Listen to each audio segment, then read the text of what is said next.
गुरु प्यारी साध संगत जी, राधा स्वामी। आज की मेरी साखी है कर भला तो हो भला।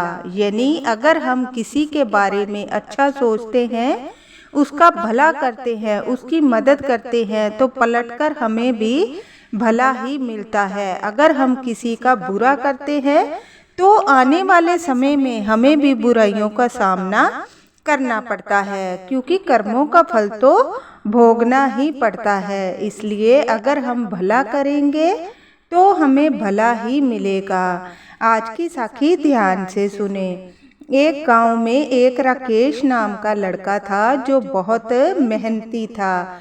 यानी माता पिता का एक लौता बेटा था, पर उसकी बुद्धि इतनी अच्छी थी, पढ़ाई में भी बहुत तेज था, घर में सबकी इज्जत करता, यानी बड़ों की बहुत रिस्पेक्ट करता। इसीलिए बड़े उसको बहुत प्रेम से रखते थे। वह कॉलेज में पढ़ रहा था। पढ़ाई पूरी होने पर नौकरी के लिए प्रयास कर रहा था और बहुत मेहनत कर रहा था। वो चाहता था कि उसके घर में जो गरीबी है वो हट जाए। अगर मैं अच्छी नौकरी पर लग जाऊंगा तो अपने घर का सुधार जरूर करूंगा, क्योंकि उसके पिता ज़्यादा नहीं कमा पाते थे। इसलिए वह सरकारी नौकरी के लिए प्रयास कर रहा था। कहते हैं मेहनत करोगे तो फल भी मिलेगा। उसकी मेहनत का फल उसको मिला और उसे सरकारी नौकरी मिल गई।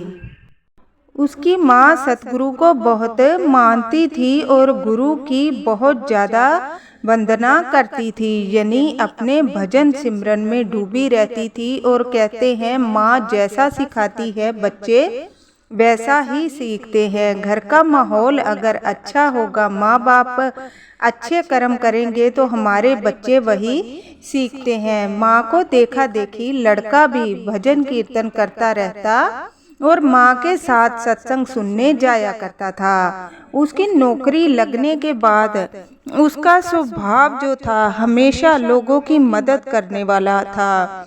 वह अपनी माँ को देखा देखी सबकी मदद करता।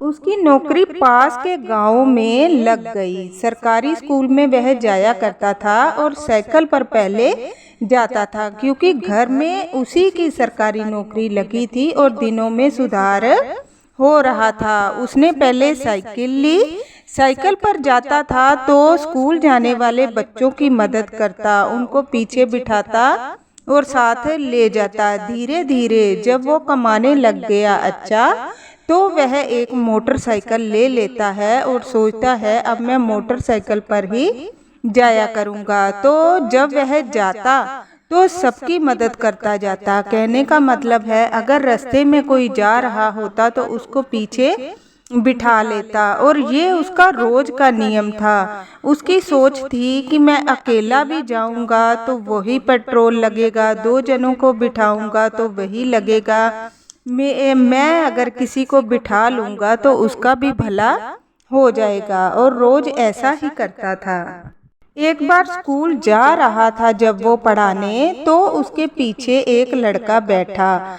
बैठने के बाद थोड़ी दूरी पर जाने पर उसके पीछे चाकू उसको दिखाता है और बोलता है गाड़ी को यहीं खड़ी कर दो और उतर कर सीधे चलना, पीछे मुड़कर नहीं देखना, नहीं तो मैं तुम्हें मार डालूंगा। वो बोलता है ठीक है, आप खून खराबा मत करना, आपको गाड़ी चाहिए आप ले लो।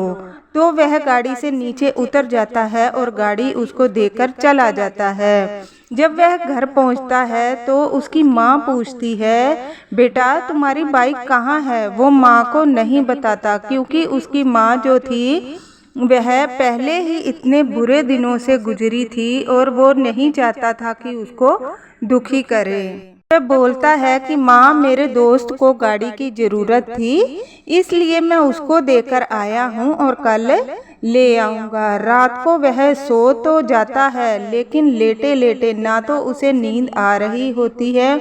वो यही सोचता है कि सतगुरु परमात्मा मैं तो किसी का बुरा नहीं करता, आपके भजन में डूबा रहता हूँ और हर किसी की मदद करता हूँ, फिर भी मेरे साथ बुरा ऐसा क्यों हुआ। सोच सोच में पूरी रात उसकी निकल जाती है। जब वो सुबह उठता है उठने के बाद अपने घर के बाहर जाता है तो उसको गाड़ी लगी हुई मिलती है। वो बहुत ज़्यादा हैरान हो जाता है और सोचने पर मजबूर हो जाता है कि गाड़ी तो मुझसे एक चोर ने ले ली थी, अब ये फिर से कहाँ आ गई।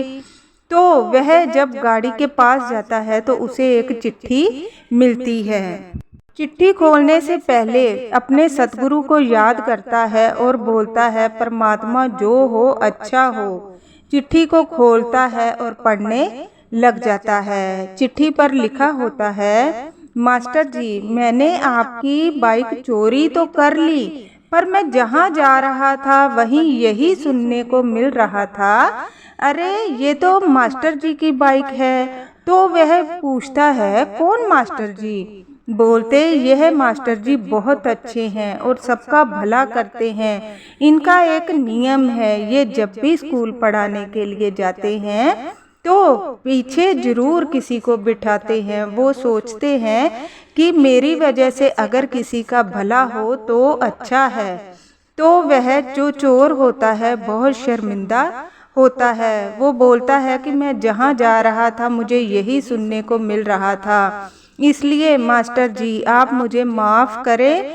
मुझे अपने किए पर बहुत ज़्यादा पछतावा है, क्योंकि आप लोगों का भला करते हो और मैंने आपके साथ ही बुरा किया और मुझे बहुत ज़्यादा इस चीज़ का पछतावा है। आप अपनी बाइक ले लो, मुझे यह बाइक नहीं चाहिए। भगवान आपका भला करें और आपको अच्छी दिशा में लगाए रखें। राकेश बहुत खुश हो जाता है और अपनी माँ को पूरी कहानी सुनाता है और माँ बोलती है, बेटा तूने मुझे कल क्यों नहीं बताया? तो वो बोलता है कि मुझे अपने सतगुरु पर यकीन था कि वो कोई ना कोई रास्ता जरूर निकालेंगे, इसलिए मैंने आपको नहीं बताया कि आपका मन दुखी होता। पहले ही हमने किस्तों पर गाड़ी ली थी, घर की हालत तो पहले ही आपसे छुपी नहीं है और मैं आपको परेशान नहीं करना चाहता था। मुझे सतगुरु पर, अपने गुरु पर विश्वास था कि वो, मैं अगर किसी का अच्छा सोचता हूँ तो शायद मेरा भी अच्छा हो, और वैसा ही हुआ। अगर हम किसी का भला करेंगे तो बदले में हमें भला ही मिलेगा, बुरा करेंगे तो हमारे आड़े बुरा ही आएगा। इसलिए हमेशा कांटे बोओगे तो कांटे पाओगे, अगर फल का पेड़ बोओगे तो आपको फल ही मिलेंगे। हमेशा अपनी जिंदगी में यही सोच बनाओ कि हमें अपनी ज़िंदगी में फलों के पौधे बीजने हैं, ताकि कल को हम जब भी पौधे को हिलाएं तो हमारी झोली में फल गिरे, ना कि कांटे। इसलिए सच्चे सतगुरु प्रेमी हो तो सबका भला करो, किसी का बुरा मत करो। प्रेम से बोलो राधा स्वामी।